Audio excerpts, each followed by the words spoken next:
And she's like, I never mind no beats, wear afro, Welcome black beauty, to not the type Quirkish of woman that you always see. I'm here again with Keita Crew. That's me, in the flesh, like my Aaron guys. These are so beautiful. There's definitely a one and only Keita Crew. It really is.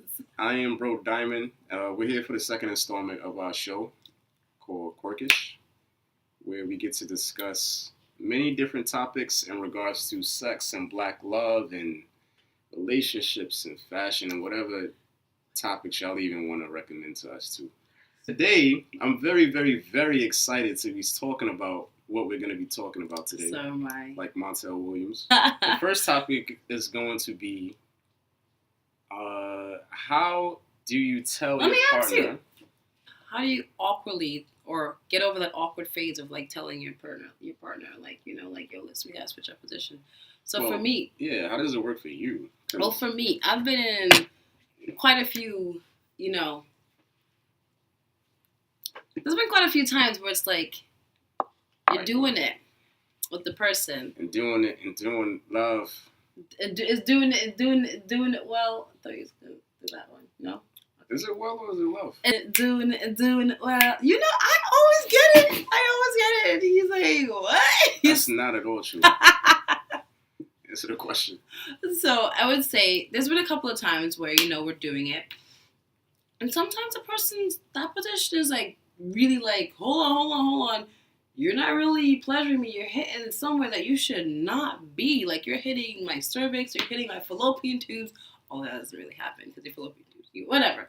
Like, you're hitting somewhere. You're in the wrong canals. Like, my dude, my guy, get it together. That is not the right canal. There's different pockets. We all know that. It's not too dissimilar from a pool table. Hey, that's a good one. See, you get it. To me, especially if you're not meeting that person, you're just having sex and you're just doing it just, you know, because you're feeling the person, whatever. It's like, do you go along with it and be like, and then all of a sudden you just sum up that whole entire sexual experience as like whack as fuck because that person wasn't really catering to your needs. They didn't read your body language. I think that people just have to feel comfortable with saying what they don't like. And it also depends on the vibe too. True. Like if you have an actual platonic interaction with this person where this just seems like it's cool. Just the first, like, what if it's a one night stand? But you would feel more comfortable with telling that person no than you would with somebody that you just met and you was like, yo, he's cute and he talks well, or she's cute and she talks well. But to tell them no, are you that comfortable? Like when I first met you, and we had a conversation for 3 hours. So that to me says like I feel comfortable with telling this person nah, because we were able to talk about all this other stuff first. These lofty things and topics, and then when it comes to this, like, and me personally as a guy too, I would want a woman to feel comfortable with having sex before we have sex. That's my aim. Even if it is though, she has to feel comfortable in that situation. So I'm gonna want her to feel comfortable with me outside of that situation before we even get there. Because that to me is like the apex of physical interaction. You're right. So if I can meet you up here first, then it's like, yo, everything else is below that. All right. Damn. Okay, let's just. But nah, the other question.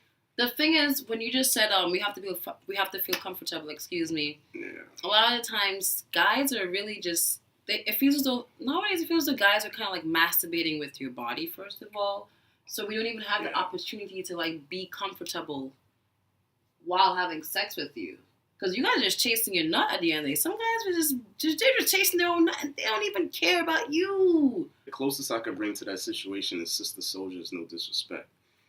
Cop that, read that, and then spread the word, and then come back to Quirkish. Salud. And then you let us know what you thought about the book. So yes. No bad sex here. No. Nobody wants that. But nah, in regards to like the oral thing, I would assume from a woman's perspective that you have to be really comfortable with a guy to consider giving him oral pleasure. You do, and sometimes you don't. Because some women they're very comfortable in their sexuality, and they will just be like, hey, don't like, matter. whatever. Yeah, and that's totally fine. When do you stop being so hard and judging yourself just once you're safe? Yeah, I dig that. You know? So how do you tell a guy like, nah, this is whack? Okay. So sometimes when we were dating, like we're first, like we weren't really in an official exclusive relationship. When we were dating, there was a time or something like that where we were having sex, and the position wasn't working for me at all. Like I wasn't feeling anything. I just felt in and out, and I just didn't work. Mm-hmm. So I was like, I literally told you, let's switch position. I was like, babe, let's switch positions. Let's change. I literally verbalize, let's switch position. Let's change it up. Or I say, hold on. Right. I would like to have you this way. Or babe, do you want to have me from this way? Or do you want to? I always say that. Yeah. See, that keeps, while you're doing it, it keeps up with the flow. Like, babe, do you want me this way? Or can we do this? Or babe, let's switch it up. I always vocalize, let's switch it up. Do you see like what the commonality with that is? And it really does come down to communication. So that's the reason why I say when it comes to like the oral thing, guys, it's just better to humble ourselves at the end of the day with everything. So how do you tell a person or a guy that their head is garbage? It's a new adjective. Wait. But he doesn't say garbage. Like Americans say from Brooklyn. Garbage. He sounds like people from Boston. Garbage. Or in Trinidad, you say garbage. No, I'm Trinidad. Garbage. Anyways, I actually know someone who actually told me this, and I was like, sister girl. First, you guys just pull a little, petty thing like, sister girl, I don't know what you're talking about, but that don't happen to me. You're like, come on, man. I literally told her like exactly, plain point blank period, plain point blank period. You have to talk to him. If you guys can cook together, if you guys can shower together, if you guys can like fart around each other, if that's how far you would go. Some people just don't like that. To me, it's like, what the hell? I'm human. I'm not gonna hold this shit. It's gonna kill me. And being all lovey-dovey and all caring and PDAing, you can actually have this talk with this person and say, hey, listen, what you did with, my clitoris is here. And you're supposed to be the hood and there, not off to like Broadway Junction, and it's right here on Utica. It's on Utica Avenue. You can't get home with that, baby. You can't. It's true. I feel like it's not the easiest thing to talk to someone about that, because basically you're telling them like, yo, you've been trash all your whole entire life. You've been trash. It's not the best thing to tell someone. But if you actually really do care about them and yourself and the survival of your sex life together as a couple. Survival. No, the survival of, because Jesus. People will cheat if they're not getting satisfied sexually and satisfied in bed. They will get it from other places. So if you want to really survive your sexual life, you survive whatever, you talk. But beyond that, like from a technical aspect, I feel like too many people are scared. I'm scared. Really I was scared. In my past relationship, like, been together for like... Yeah, but it takes like getting over fear for real for you to get into some shit where it's like, I'm gonna really do this. Yeah.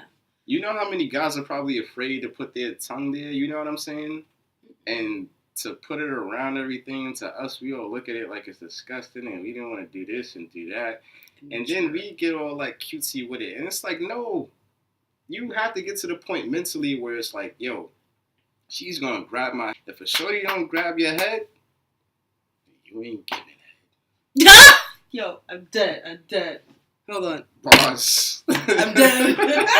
But nah, people really have to like, if you're going to do it, do it. If you want to do it, approach the person inquisitively and say, how do you like this done to you? So that way I can at least exercise how you like it done, and I can practice that.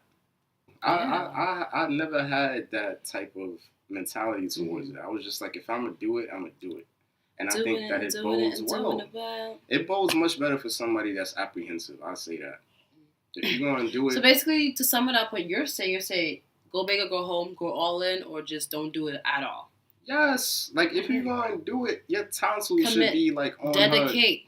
Ooh, see that? What? Well, if you know. No, Just- you said, wait. If you're going to do it, do it. If Your you're gonna tonsils do it, should be do it. where? Nowhere. If you're going to do it, then do it. If you're not going to do it, then don't do it. If you're scared, don't do it. If you're thinking about not do it, don't do it. Talk to the person first. Yeah, That's it. all I'm saying. Communicate, and that's why communication is really key. And it might be such a silly thing or hard to sit down and actually talk to someone, but talking really does really. Yeah, helps. not only does it help, but it never fails. Like, there's never been a situation where, like, it was a bad thing, we spoke about it, and it was worse. And if you can't use your words, there's song. You can just like work on your throat chakra. You know, you can. What can you do if you can't use your words? Right to them. Or you can guide left and right and move your I don't body. think that works, man. It doesn't work. It really doesn't. Because you're just prolonging the experience. Oh, you know what you do? Just lay dead like a damn fish when they do that's it. depressing. And that will teach them, like, you're not doing nothing right, honey. You're not doing it right, honey. Stop what you're doing. That will teach them. That's depressing. Nonverbal communication. It will work. I mean, both work, but that one is They worse. That one is Hydrate. definitely worse. If a chick is just there, like, can you imagine if a guy was just laying there? But that goes to show you that you're not doing it well. And then you will be so alarmed, like, oh my God, I'm not doing this well. That is worst case scenario, guys. Worst case scenario. Yeah, that's pretty much it. We Yeah, for appreciate you communication, guys. You know, we appreciate y'all watching. Hopefully the biggest takeaway is the communicative aspect. Mm-hmm. You know, with anybody that you may talk to from a club, from a library. Just get over the awkward phase. Just get over it for your own sexual survival and your own needs as well too. Because do not settle, guys. Just don't settle. Nope. Don't settle and communicate. You know what I mean? You deserve what you deserve. You deserve what to you get want. dick down. You deserve to get pussied up. Whatever they say, you know. And go out there. And of course, practice safe sex. Yeah. Oh my God. All natural, to your head down to your toes. You're natural. All natural, anywhere you go, I will go. You're natural.